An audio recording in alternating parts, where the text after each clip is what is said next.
Hello everyone, this is Santans, and just for fun really, I guess, I want to show you guys something about the build and how it's ramping and stuff. And to preface this, I have really good gear now.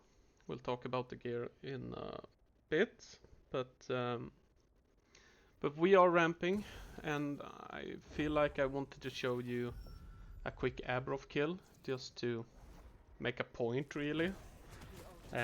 About the kind of damage we are able to get with this build when you have your pieces together and stuff. Um, I'm still not fully min-maxed. There are some things that I'm chasing that aren't really that hard to get, but I've been a bit unlucky. Um, so we kill the two harbingers quite smoothly. Nothing much to say. Maybe I should comment on their mechanics or something, but I mean, they just kind of die. And here's Abberoth, we pop Death Seal, we stay out of the beam as to not get frailty. We fear him so he doesn't get his DR as fast, but I fucked it up. So this kill will take a little bit longer than it should, but it's fine. So he's at 50% HP, I popped Death Seal too fast. This is the worst kill I've ever done. This is taking so long. It shouldn't take this long. We can do this much faster. But you know, it's fine. So we have okay single target TPS now. We have okay tank. We aren't the tankiest yet. We are going to get tankier. I have a couple of ideas. But if we look at my gear, you can see everything I've talked about before is in here. There's nothing crazy. I guess the only thing I didn't talk about is Throne of Ambition. Actually, I think I talked about it, and that we use it for bosses. So what do we have? We have a 3 LP wrong warp, however the third affix doesn't do anything, so it's really just a 2 LP. We got the 2 LP mantle, super easy to get. Naturally all of this means that you're trying to farm it. It's not like, oh, a 10-minute thing, but if you want to get it, you will get it. 2 LP immolators. Unfortunately, we don't have T7 hybrid health here, so these will be switched. We will get T7 hybrid and T5 increased. We got a 2 LP cycle, which solves physical res and HP. 2 LP flames. This is something that actually takes like 10 minutes to farm. At least the 2 LP flames of midnight. 2 LP blood of exiles, a bit more rough to farm, but not too hard. And 2 LP Twisted Heart. This one can be tricky. I got quite lucky. It was like my 10th Twisted Heart drop that I got it on, and I got it from boss. I didn't nemesis it. The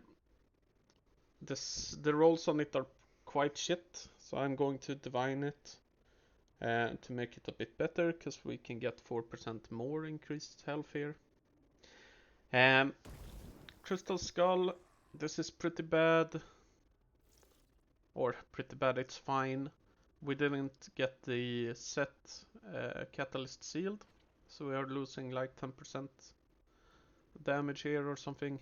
Probably less on some bosses that has a lot of AoE where our maggots dies too quickly. Our helmet is pretty good. I'm using an affix on it to crit cap right now, and I think that's the way to go. Because otherwise you would have to get T7 spell crit on your catalyst instead of cast speed, which feels pretty bad. Our Lich's Envy to make our 0 mana cost Jade. And lastly, something you guys can get. It's actually not that hard to get this Nihilist 2 LP. Now, to get this slam though might be a bit more rough. So we have a 2 LP Nihilist. The rolls are pretty bad, so we will divining this a bunch. I just need to farm a lot of Nihilists that either has 2 legendary potential or nemesis them to get 2 affixes on them, and then we can use the Forge to divine it.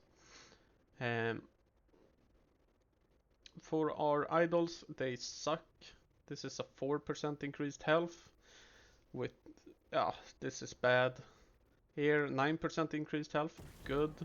Increased critical chance is actually kind of good here, because we aren't crit capped without it. And 23% crit chance and 8% increased health is also good. This one is godlike. Max roll on chance to apply frailty and max roll on the fire pen. However, we might switch this out for something that has HP instead, so HP frailty. Did I have one of those? I don't have one of those. This is going to be switched out, and hopefully we can fix our res by getting cold res here instead of elemental res, and fix our nihilist to give us some res, so we can use either percent health frailty or fire pen and frailty. I like having a bit more frailty than 10% just to make it a bit faster, but in reality 10% is fine, so we could just keep this with fire pen cold resistance, or we do health cold resistance on a Weaver idol. Not quite sure yet how we're going to do that, but we'll see. If we look at our resistances, you see that we have some gaps to fill. Void res is going to be important to complete the cap. And with a better roll on Nihilist, because this gives us 0 all res, we are capped there. Cold will be capped with a good roll on Nihilist. Even if we actually might not. Yeah, with a T5 cold res here and a better roll on Nihilist, we're capping cold. And then we have fire. And fire will be solved partially by the Nihilist roll and partially with our relics or idols.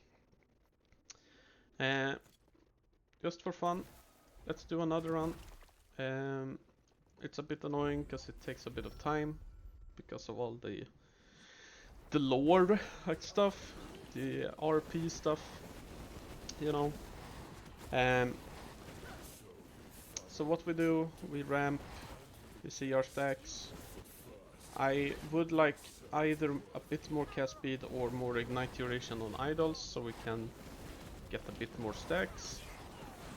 But even 10 stacks is 20 flat damage, which is just as much as this 10-point passive, right? Due to the fact that we have only up to 60 spell damage on our wand, it's like we have a third one extra. So here we go, we pop Death Seal, he will charge, if we stun him, we will wait. Okay, we will fear him now with Transplant. That means he doesn't get the DR, so we get him down a bit more. We will wait with Death Seal until he's channeled, yep. So we Death Seal now, when he doesn't have his DR. We wait with Death Seal, and we Death Seal now. We don't care about his abilities, because they don't do damage to us. And here's the last one, and we pop Death Seal now. And that's the kill. For anyone who watches this, thank you. Just a reminder, I'm not a YouTuber, so I'm only doing this for fun, which means I might not answer every question. I will not put up loot filters or super detailed written guides or anything. I'm not planning on making any money off of YouTube. It's just for fun. So for all of you commenting, watching, thank you. It's fun reading your comments. But this is what you can expect if you min-max this build. And a bit more, because we're still missing about 25% more damage. So that will be fun when we get there. Let's see how quickly we can kill the normal Abberoth. And I'll see you around.